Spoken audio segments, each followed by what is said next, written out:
Hallelujah. प्रभु यीशु मसीह के मधुर नाम में आप सबों को जय मसीह की। सुबह हो गई है। मैं उम्मीद करता हूं आप सभी वचन को सुनने के लिए तैयार हैं। हर रोज हम इस कार्यक्रम के द्वारा प्रभु के वचन पर मनन करते हैं। तो आइए आज भी बीते दिनों के जैसे ही अपने दिन की शुरुआत हम प्रभु के वचन के साथ करते हैं। प्रभु के साथ हर रोज संगति करना काफी आवश्यक है। छोटी प्रार्थना। महापवित्र पिता परमेश्वर, एक और दिन आपने हमें दिया, आज भी हमसे बात करें। यीशु के नाम से प्रार्थना मांगते हैं, आमीन। प्रभु की महिमा हो। इब्रानियों की पत्री 3 अध्याय की 12वीं आयत पढ़ रहा हूं।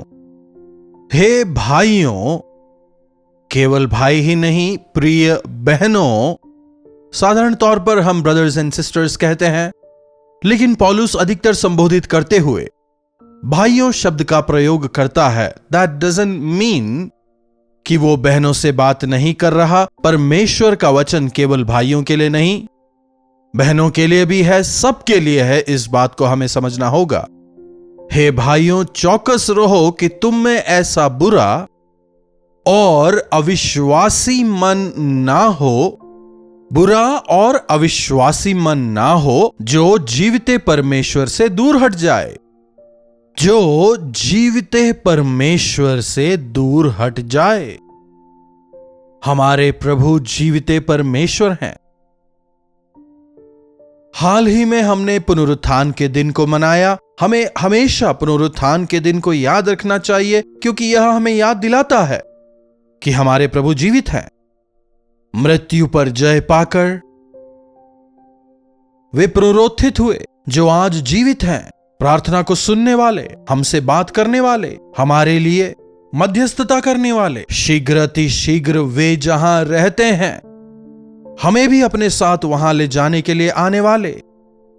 आवश्यक है कि हम इन जीविते परमेश्वर से लगातार हर समय बात करते रहें। रोमियो की पत्री में हम देखते हैं जीविते परमेश्वर के हाथ में पड़ना काफी भयंकर है। जीविते परमेश्वर के हाथों में पड़ना भयंकर है।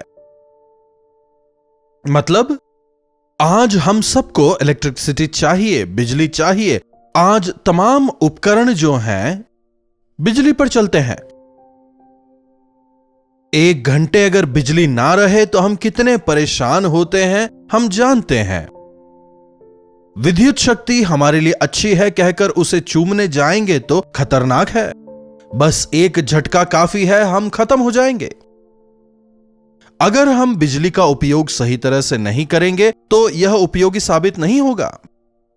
बिजली की वजह से घर में लाइट जलती है। कई तमाम चीजों के लिए हमें बिजली की आवश्यकता है। साथ ही साथ इसका उपयोग हमें सावधानी से करना है। वैसे ही जीविते परमेश्वर अनुग्रहकारी हैं, हमसे प्रेम करते हैं। वे कृपालु हैं, वे दयालु हैं, वे विलंब से क्रोध करते हैं, हम पर दया करते हैं, अगुवाई करते हैं। हर विषयों में वे हमारे सहायक हैं और हमारे संरक्षक भी हैं। प्रभु ने अपने आप को नम्र करके हमसे प्रेम किया। इस वजह से अगर हम उन्हें हल्के में लें तो यह खतरनाक है। आज कई लोगों के लिए मसीह का प्रेम नगण्य हो गया है। सुसमाचार की सत्यता उपेक्षणीय हो गई है। प्रभु यीशु मसीह वास्तविक परमेश्वर है, यह बात सुनना साधारण बात हो गई है। इसलिए परमेश्वर का नाम लेते हुए अपनी मनमर्जी से जीना काफी भयंकर बात है। चौकस रहो कि तुम में ऐसा बुरा और अविश्वासी मन ना हो, जो जीविते परमेश्वर से दूर हट जाए।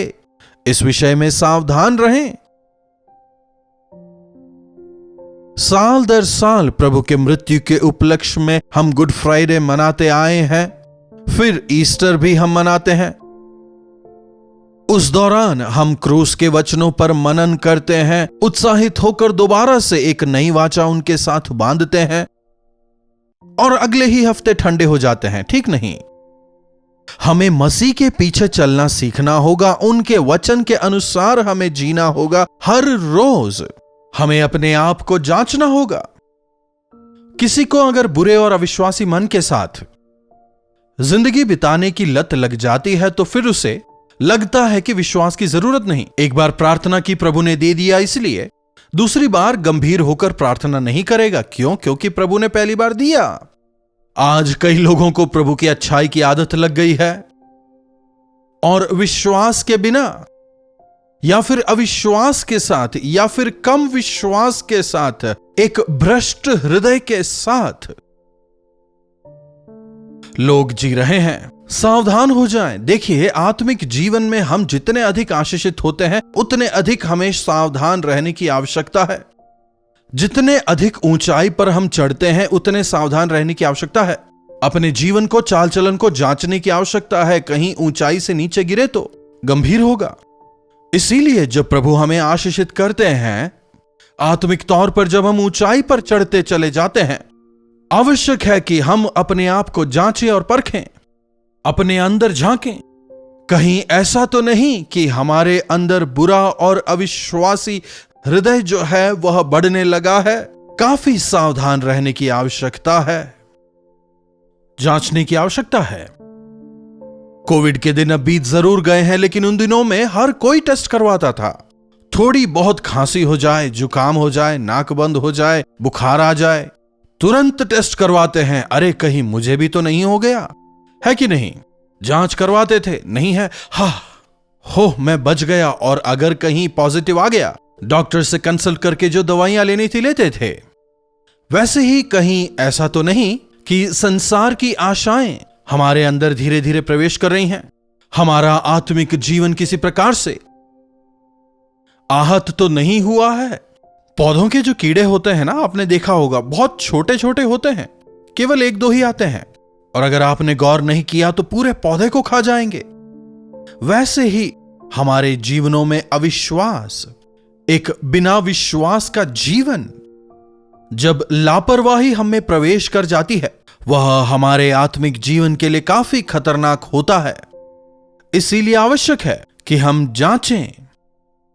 आजकल टेस्ट वगैरह करने के लिए तमाम सारे उपकरण आ गए हैं। शुगर टेस्ट के लिए, बीपी चेक करने के लिए, हमारे वजन को चेक करने के लिए, हर चीज के लिए उपकरण हैं। पर अब विश्वास का स्तर सही है या नहीं, उसका परीक्षण कैसे किया जाए?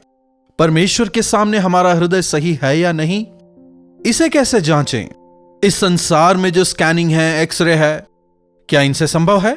या फिर अगर डॉक्टर्स के पास जाएं तो क्या वे मदद कर पाएंगे? जी नहीं।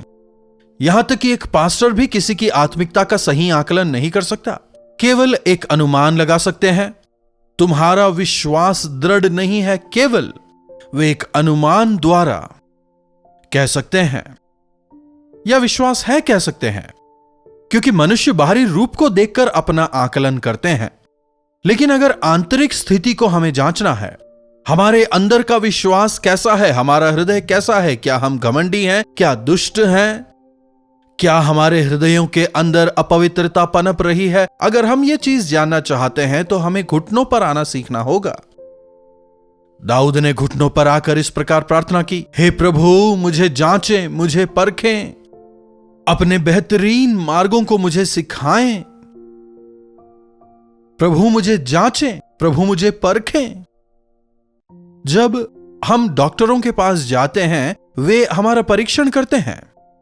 शरीर में खून की मात्रा समझने के लिए आंखों के पलकों को देखते हैं, स्टेथोस्कोप से हृदय की गति का परीक्षण करते हैं। तो ऐसे कुछ एक परीक्षणों को वे करते हैं। इन परीक्षणों से थोड़ा बहुत ही समझ में आ सकता है। यहां तक कि एक्सरे से भी कुछ बीमारियां हैं जो समझ नहीं आ सकती। केवल स्कैनिंग ही रास्ता है। स्कैनिंग में हर विवरण स्पष्ट नजर आता है। वैसे ही प्रभु के सामने हमें बैठकर कहना है, प्रभु मुझे स्कैन करें, मेरी जांच करें, मुझे परखें। आपको दुखी करने वाली बातें मेरे अंदर हो सकती हैं। रोज के रोज इस प्रकार से प्रार्थना करना काफी आवश्यक है। सांसारिक अशुद्धियों से शुद्ध होने के लिए घुटनों पर प्रार्थना करना काफी आवश्यक है। जिस प्रकार एक आईना हमें अपना प्रतिबिंब दिखाता है, उसी प्रकार उनका वचन हमारे हृदय की स्थिति को हमारे सामने रखेगा, उसे उजागर करेगा। मेरा जीवन परमेश्वर की इच्छा अनुसार है या नहीं, वचन के अनुसार क्या मैं जीवन बिता रहा हूं? अपने आप को जांचने परखने के लिए उनके वचन की आवश्यकता है।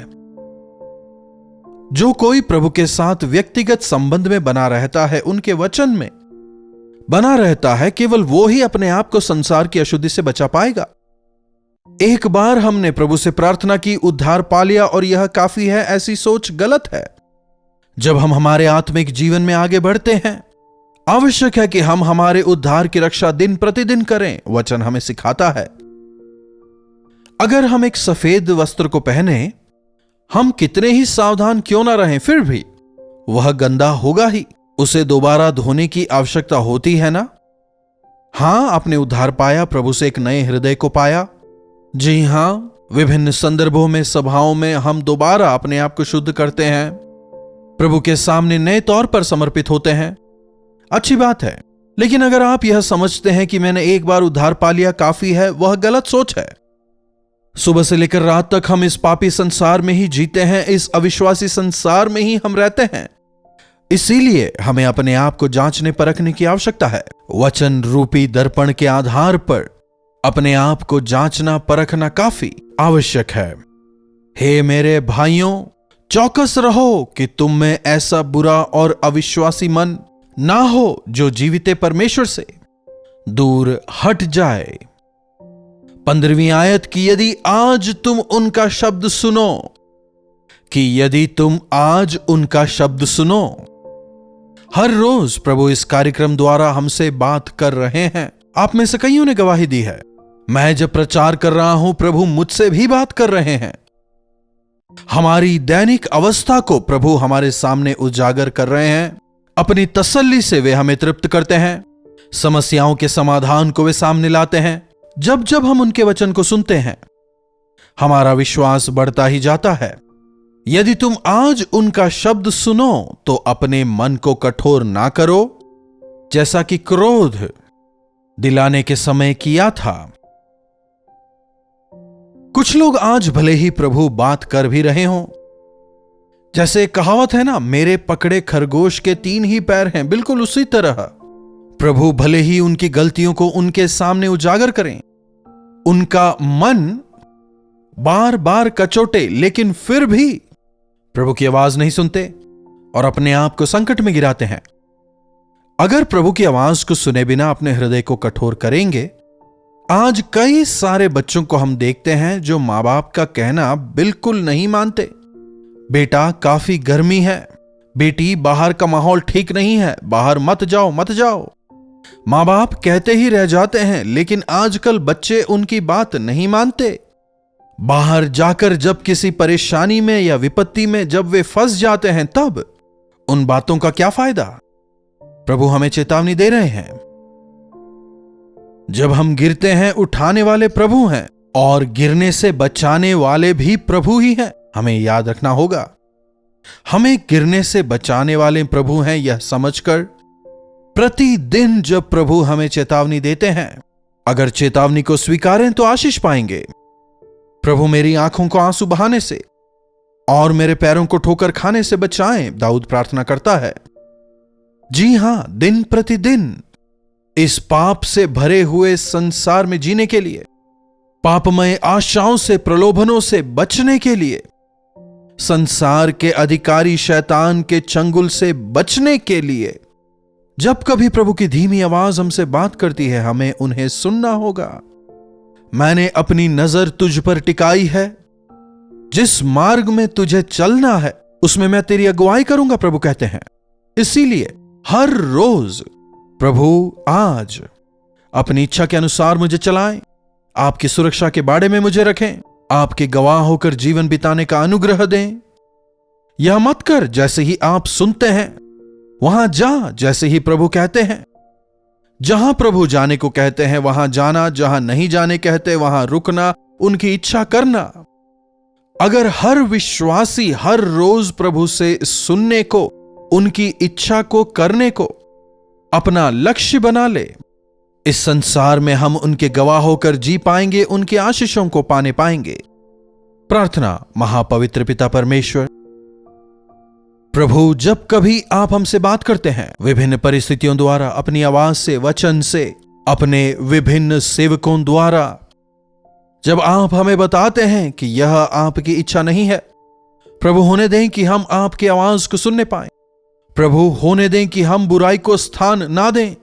प्रभु होने दें कि हम अविश्वास को हमारे हृदयों में स्थान ना दें, बल्कि आपकी मधुर आवाज को सुनकर दिन प्रतिदिन आपके साथ के अपने समर्पण को नया करते हुए आपकी इच्छानुसार जीवन बिताने का अनुग्रह हम में से प्रत्येक को दें। प्रार्थना यीशु के नाम से मांगते हैं, आमीन। अब पिता परमेश्वर का प्रेम, प्रभु यीशु मसीह का अनुग्रह, पवित्र आत्मा की संगति और सहभागिता हम में से प्रत्येक के साथ आज, कल और सदा सर्वदा बनी रहे, आमीन। प्रभु की महिमा हो। अपने प्रार्थना विषयों को आप 9884907779 पर हमें भेज सकते हैं। हम अवश्य आपके लिए प्रार्थना करेंगे। प्रभु आप सबों को आशीष दे। कल्वरी दर्शन, ये है प्रेम के दर्शन, यीशु प्रेम के दर्शन।